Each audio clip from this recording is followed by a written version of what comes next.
लोकनेते माननीय Hanumantrao Patil charitable trust विटा संचलित आदर्श कृषी तंत्र विद्यालय विटा येथे 10वी उत्तीर्ण विद्यार्थ्यांसाठी 2 वर्षांचा कृषी डिप्लोमा कोर्स सुरू झाला आहे। मराठी माध्यमातून शिक्षण, अनुभवी शिक्षक वर्ग, सुसज्ज इमारत आणि सर्व सोयींनी युक्त प्रयोगशाळा तसेच प्रत्यक्ष प्रशिक्षणासाठी आधुनिक भाजीपाला क्षेत्र, आंबा बाग, माती परीक्षण प्रयोगशाळा, बंदिस्त पशुपालन आणि गांडूळ खत उत्पादन प्रकल्प यांसारख्या सुविधा, विद्यार्थ्यांच्या सोयीसाठी निसर्गरम्य परिसर, नियमित मार्गदर्शन, मुला-मुलींसाठी स्वतंत्र वसतिगृहाची सुविधा उपलब्ध, शेतीला आधुनिक तंत्रज्ञानाची जोड देणारे विश्वासू शिक्षण।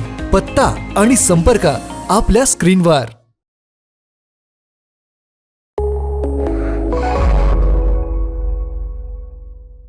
नमस्कार, मी मयुरी आणि आपण पाहत आहात 7 स्टार न्यूज। राष्ट्रीय बहुजन कामगार महासंघाच्या वतीने कडेगाव येथील दत्तनागरी हॉल छत्रपती शिवाजी महाराज चौक येथे भव्य कामगार मेळाव्याचे आयोजन करण्यात आले। महासंघाचे संस्थापक अध्यक्ष संदीप पाटोळे यांच्या नेतृत्वाखाली झालेल्या या मेळाव्यात असंघटित कामगारांच्या विविध प्रश्नांवर चर्चा करण्यात आली।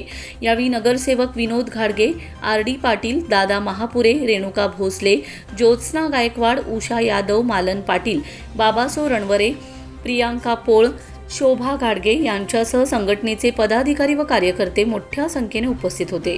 मेळाव्यात बोलताना संदीप पाटोळे म्हणालेत की महाराष्ट्रासह सांगली जिल्ह्यात मोठ्या प्रमाणात असंघटित बांधकाम कामगार असून अनेक कामगार शासनाच्या विविध कल्याणकारी योजनांपासून वंचित आहेत। अशा कामगारांना त्यांचे न्याय, हक्क व योजनांचा लाभ मिळवून देण्यासाठी राष्ट्रीय बहुजन कामगार महासंघ सातत्याने कार्यरत आहे। कामगारांच्या हक्कांच्या आड कोणीही येण्याचा प्रयत्न केल्यास त्या विरोधात तीव्र संघर्ष करण्यात येईल असा इशाराही त्यांनी दिलाय।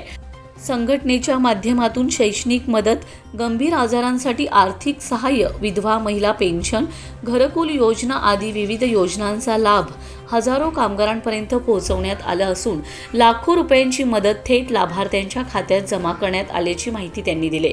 सध्या राष्ट्रीय बहुजन कामगार महासंघ महाराष्ट्रातील 21 जिल्ह्यांमध्ये कार्यरत असून शाखा, तालुका व जिल्हा स्तरावरील पदाधिकारी प्रामाणिकपणे काम करत आहेत। आगामी काळात संघटनेचा विस्तार राज्यभर वाढवून अधिकाधिक कामगारांना संघटित केलं जाईल, तसेच त्यांच्या प्रश्नांसाठी मोठे आंदोलन उभारण्यात येईल असंही पाटोळे यांनी सांगितलंय।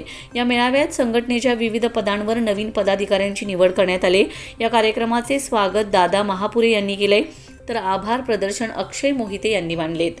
मेळाव्यास कामगार व कार्यकर्त्यांचा उत्स्फूर्त असा प्रतिसाद लाभलाय। Laxman Patil, 7 star news, Ishwarpur.